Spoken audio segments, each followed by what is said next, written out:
attention to the woman standing under the streetlight. Her name is Kimberly Hayes.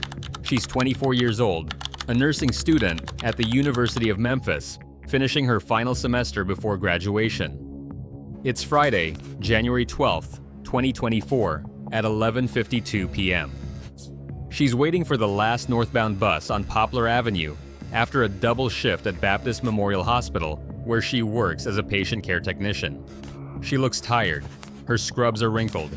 Her backpack sits at her feet. She checks her phone, scrolling absently, earbuds in. Now pay attention to the figure standing in the shadows 30 feet behind her. He's been there for 4 minutes. He hasn't moved. He's watching her. Kimberly hasn't noticed him. The bus stop's overhead light creates a pool of illumination that makes everything beyond it invisible. Within 15 minutes, Kimberly Hayes would disappear. This wasn't random, it was calculated. Kimberly Hayes had lived in Memphis her entire life. Raised in the Whitehaven neighborhood by her grandmother, Loretta Hayes, after her mother died from complications of diabetes when Kimberly was 8, her father was absent. Loretta had worked 2 jobs to support them: housekeeping during the day, laundry service at night. Kimberly had been determined not to repeat that struggle. She'd graduated high school with honors, earned a partial scholarship to the University of Memphis, and enrolled in the nursing program. The patient care technician job at Baptist Memorial paid for what the scholarship didn't cover. It meant long hours, sometimes 16-hour shifts combining classes and work, but graduation was 3 months away. She could endure anything for 3 months. On January 12th, Kimberly had worked the evening shift at the hospital, 3 p.m. to 11 p.m. Her supervisor remembered her leaving at 11:35 p.m., saying goodnight, mentioning she was exhausted but had weekend plans with friends that would make the week worth it. At 11:42 p.m., security footage shows Kimberly exiting the hospital's employee entrance. She walks across the parking lot to the bus stop on Poplar Avenue. The route is familiar. She'd taken this bus hundreds of times over 3 years. At 11:48 p.m., she arrives at the bus stop. She sits on the bench, pulls out her phone, puts in her earbuds. The next bus is scheduled for 12:05 a.m. 17 minutes. At 11:52 p.m., the CCTV camera mounted on the traffic light captures something the overhead light cannot show. A man emerges from the alley across the street. He stops at the edge of the shadows. He stands there, motionless, watching Kimberly. He doesn't approach. He doesn't move. He just watches. At 11:59 p.m., Kimberly stands. She stretches, rolls her shoulders, the universal gesture of someone who's been on their feet too long. She checks her phone again, probably verifying the bus schedule. At 12:01 a.m., the man moves.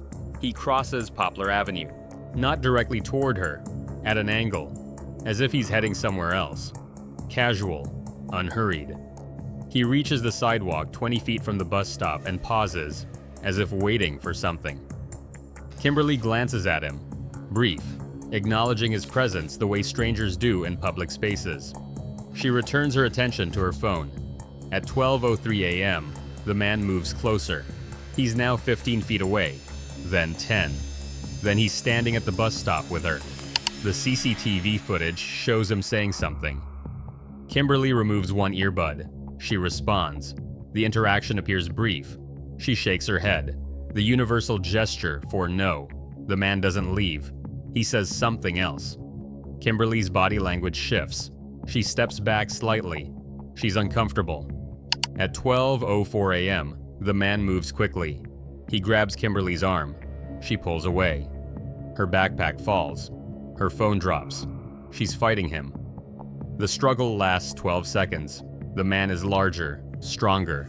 He wraps one arm around her torso, lifts her partially off the ground. She's kicking, trying to scream. His other hand covers her mouth. At 12:05 a.m., a dark-colored sedan pulls up to the curb. The passenger door opens. The man forces Kimberly inside. He follows, climbing in after her. The door closes. The vehicle accelerates east on Poplar Avenue. At 12:06 a.m., the bus stop is empty. Kimberly's backpack lies on the sidewalk. Her phone screen is cracked, face down on the pavement. Her earbuds are tangled beside it. The bus arrives at 12:07 a.m. The driver sees the scattered belongings. He radios dispatch. Something was wrong. Memphis police arrived at 12:23 a.m. They secured the scene. The backpack contained Kimberly's nursing student ID, her wallet with $38 cash and 2 credit cards, and her work badge. Nothing had been stolen. This wasn't robbery. Her phone was transported to the Memphis Police Department's Technical Services Unit. The screen was damaged, but the device was functional. It was unlocked using emergency protocols. Kimberly's last outgoing message was sent at 11:46 p.m. to her grandmother. "On my way home. See you soon." Loretta Hayes had been asleep. She didn't see the message until morning. At 6:30 a.m. on Saturday, January 13th, Loretta woke and noticed Kimberly's bedroom door open, bed unused. She checked her phone. The message from the night before. She called Kimberly immediately, straight to voicemail. Loretta called Baptist Memorial. They confirmed Kimberly had left the previous night. Loretta called Kimberly's friends. None had heard from her. At 7:45 a.m., Loretta called Memphis police. She was transferred to Detective Marcus Reeves. He was already working the case. The CCTV footage was clear enough for facial recognition. By 8 a.m. Saturday, the system had returned a match. Kwame Osei, age 37, Ghanaian immigrant, lived in the Fraser neighborhood of North Memphis. He had a prior arrest from 2019, domestic assault against his ex-girlfriend, charges later dropped after she declined to testify. Detective Reeves obtained Osei's address and vehicle registration. The vehicle, a 2015 Nissan Altima, dark blue, consistent with the sedan seen in the CCTV footage. At 9:15 a.m., Memphis police and SWAT units surrounded a small brick house on Delwood Avenue in Fraser. The blue Altima was parked in the driveway. Officers knocked. No answer. They knocked again, announced their presence. Still nothing. At 9:40 a.m., they breached the door. The house was empty. Furniture remained. Personal items were scattered. Clothing, kitchen supplies, mail. But no people. No signs of recent occupation. In the back bedroom, officers found something that stopped them cold. A mattress on the floor. No bed frame. Zip ties attached to exposed pipes along the wall. A roll of duct tape. A baseball bat propped in the corner. Dried bloodstains on the carpet. This room had been used before. Kimberly Hayes was not Kwame Osei's first victim. Forensic teams processed the house throughout Saturday. The bloodstains were tested. Multiple DNA profiles. None matching Kimberly. That meant other women. Other victims. The zip ties showed wear patterns consistent with repeated use. Phone records pulled for Kwame Osei showed his last activity was at 11:47 p.m. on January 12th. A brief call to an unknown number. After that, the phone powered down. Cell tower data placed his phone near Baptist Memorial Hospital at 11:50 p.m., then moving east on Poplar Avenue at 12:05 a.m., then traveling north toward Fraser. The phone's last ping was at 12:28 a.m. near his residence. After that, nothing. Osei had disappeared along with Kimberly, but the investigation revealed something crucial. Bank records showed Osei had withdrawn $2,000 cash on January 11th, the day before the abduction. His apartment's landlord reported Osei had paid 3 months' rent in advance on January 10th, unusual for someone who typically paid month to month. Osei had been planning to leave. The abduction of Kimberly Hayes had been his final act before vanishing. The search for Kwame Osei intensified. His photo was distributed to law enforcement across Tennessee and neighboring states. The FBI joined the investigation on Sunday, January 14th. Kimberly had been missing for over 30 hours. Loretta Hayes appeared at a press conference Monday afternoon. She stood beside Detective Reeves, her voice steady despite obvious exhaustion. She described Kimberly as a dedicated student, a loving granddaughter, someone who'd worked tirelessly to build a better life. She was 3 months from graduating, Loretta said, 3 months from becoming a nurse. She wanted to help people. That's all she ever wanted. The press conference aired on local news. Tip lines were flooded with calls. Most led nowhere. But one call, received Tuesday afternoon, changed everything. A woman in Tunica, Mississippi, 40 miles south of Memphis, reported seeing a man matching Osei's description at a roadside motel. He'd checked in Sunday night, paid cash, kept the curtains drawn. She'd noticed because he'd returned to his car multiple times, retrieving items, and she'd heard sounds from the room, muffled, like someone trying to speak through something. Tunica County Sheriff's deputies and Mississippi Highway Patrol converged on the Riverside Motel at 4:30 p.m. on Tuesday, January 16th. The manager confirmed a man matching Osei's description was in room 114. He'd paid for 3 nights. He'd refused housekeeping service. Officers surrounded the room. They knocked, announced themselves. The door opened immediately. Kwame Osei stood in the doorway, hands raised. He didn't resist. He said nothing. He simply stepped aside and let officers enter. Kimberly Hayes was inside. She was alive. Barely. She was bound with zip ties to a chair in the bathroom, duct tape across her mouth. Her nursing scrubs were torn and filthy. She had visible bruising on her face, arms, and legs. She was severely dehydrated. When officers removed the tape, she couldn't speak, only made hoarse, desperate sounds. She was transported to Regional 1 Health in Memphis. Medically, she would survive. The psychological damage would take far longer to heal. Kwame Osei was arrested without incident. He was transported to Tunica County Jail and charged with kidnapping, aggravated assault, and unlawful restraint. Additional charges would follow. Kimberly's statement to investigators was given over several days as she recovered. Her memory was clear despite the trauma. Kwame Osei had approached her at the bus stop. He'd asked if she knew when the next bus was coming. She'd answered politely. He'd moved closer, asked where she worked, commented on her scrubs. She'd felt uncomfortable, but hadn't wanted to be rude. She'd tried to end the conversation. He'd asked for her phone number. She'd declined. He'd persisted. She'd said no more firmly. That's when he attacked. He'd forced her into the waiting Altima. She'd fought, but he'd struck her repeatedly. A second person had been driving, male, face obscured. She hadn't gotten a clear look. They'd driven her to the house in Fraser. They'd carried her inside, bound her to the pipes in the bedroom. Osei had threatened her. If she screamed, he'd kill her. If she fought, he'd hurt her worse. For 36 hours, Kimberly had been held in that room. Osei had assaulted her repeatedly. The second man had been present initially, but had left Saturday afternoon and hadn't returned. Sunday night, Osei had moved her. He'd placed her in the trunk of the Altima, driven to Mississippi, checked into the motel. He'd told her he was taking her somewhere remote, somewhere no one would find her. But he'd grown paranoid, convinced police were closing in. He'd started drinking heavily Monday night. By Tuesday, he'd been erratic, pacing, talking to himself. Kimberly had realized he was planning to kill her. When police knocked, he'd given up. Later, investigators theorized he'd wanted to be caught. The guilt, the fear, the recognition that there was no escape, it had broken him. The second suspect, the driver, was identified through forensic evidence in the Fraser house. Fingerprints matched Raymond Fletcher, age 42, African American, long criminal history including assault and drug trafficking. Fletcher was located in Arkansas on January 20th and extradited to Tennessee. Both men were charged federally due to the interstate nature of the crime.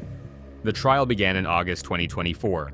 The prosecution presented overwhelming evidence: CCTV footage of the abduction, DNA evidence from the Fraser house, Kimberly's testimony, cell phone records, bank transaction records showing Osei's preparation. The defense argued diminished capacity for Osei, severe mental health issues, history of trauma in Ghana before immigrating, untreated depression and paranoia. His attorney claimed he'd acted impulsively, not with premeditation. The prosecution disagreed. United States Attorney Laura Bennett presented evidence of planning: the cash withdrawal, the advance rent payment, the prepared room with restraints. Osei had scouted the bus stop on multiple prior nights. Surveillance from the week before showed him in the same location, watching other women. Kimberly Hayes had been targeted, but she hadn't been his first choice. She'd simply been the one who was there when he finally decided to act. On September 18, 2024, both men were convicted.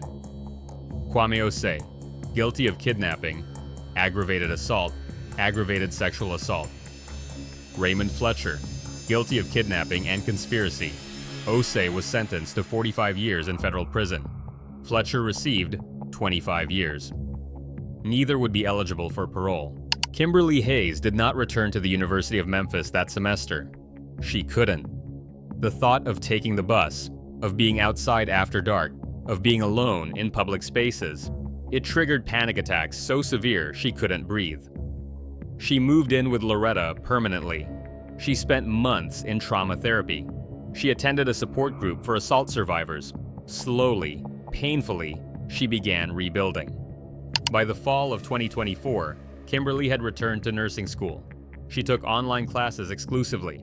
She studied from home. The university accommodated her needs, modified clinical requirements, adjusted schedules, mental health support. In December 2024, Kimberly Hayes graduated with her Bachelor of Science in Nursing. Loretta was there.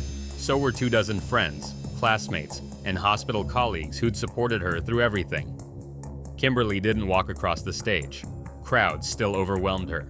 The university mailed her diploma, but she'd finished. She'd earned it. She took her nursing board exams in January 2025. She passed on the first attempt. Kimberly hasn't worked as a nurse yet. She's not ready. The hospital environment, the same place she'd left that Friday night, holds too many triggers. She's exploring remote nursing positions, telehealth, case management, roles where she can help people without the exposure that still terrifies her. Loretta retired in 2025. She'd worked for 40 years. She'd raised a granddaughter who'd survived something unspeakable. She was tired. She wanted to be home, to be present, to support Kimberly however long it took. They sit together most evenings now, watching television, cooking dinner, existing in the quiet safety of routine. Some nights, Kimberly talks about what happened.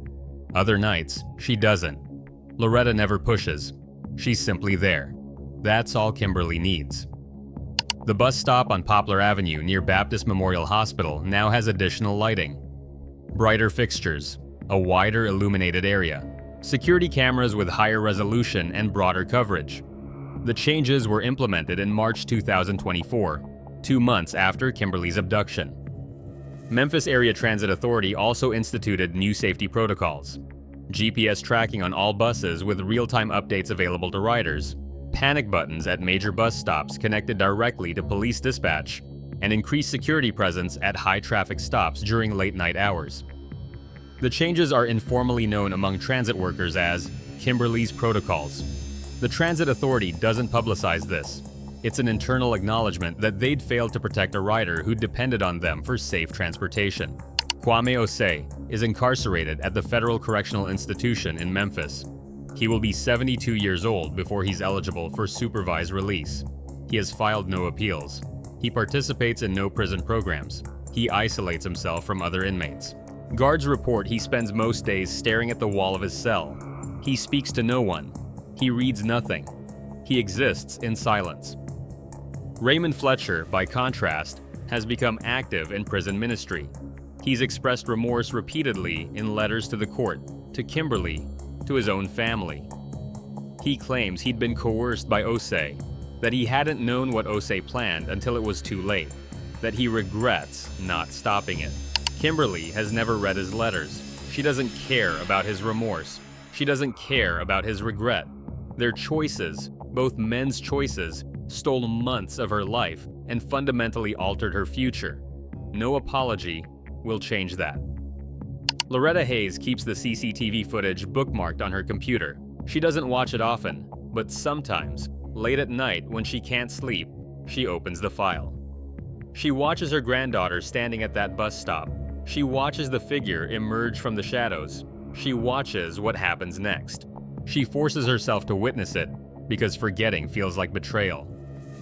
Kimberly lived through it. The least Loretta can do is remember. But what haunts Loretta most is the 4 minutes before Osei approached.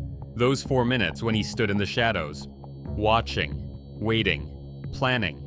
4 minutes when Kimberly was completely unaware. 4 minutes when intervention was still possible. 4 minutes when the outcome could have been different. Those 4 minutes replay in Loretta's mind more than anything else. Kimberly Hayes is 26 years old now. She's a registered nurse who hasn't practiced nursing. She lives with her grandmother. She doesn't take public transportation. She doesn't go out after dark. She doesn't stand in public places alone. Her life is smaller than it was, more confined, more careful. But she's alive. She survived 4 days with Kwame Osei. 4 days when she was certain she would die. 4 days when every hour felt like the last one. And she's still here. Still breathing. Still fighting to reclaim what was taken. That's what matters most. The CCTV footage that captured everything has been used in law enforcement training across the country. Police academies show it to demonstrate the importance of public surveillance in abduction cases. Transit authorities use it to justify safety improvements. Kimberly approved this use. If her trauma can prevent someone else's, then it means something beyond suffering. She was alone at that bus stop. But she wasn't alone. Someone was watching. And because cameras were watching too, she's still alive to tell her story.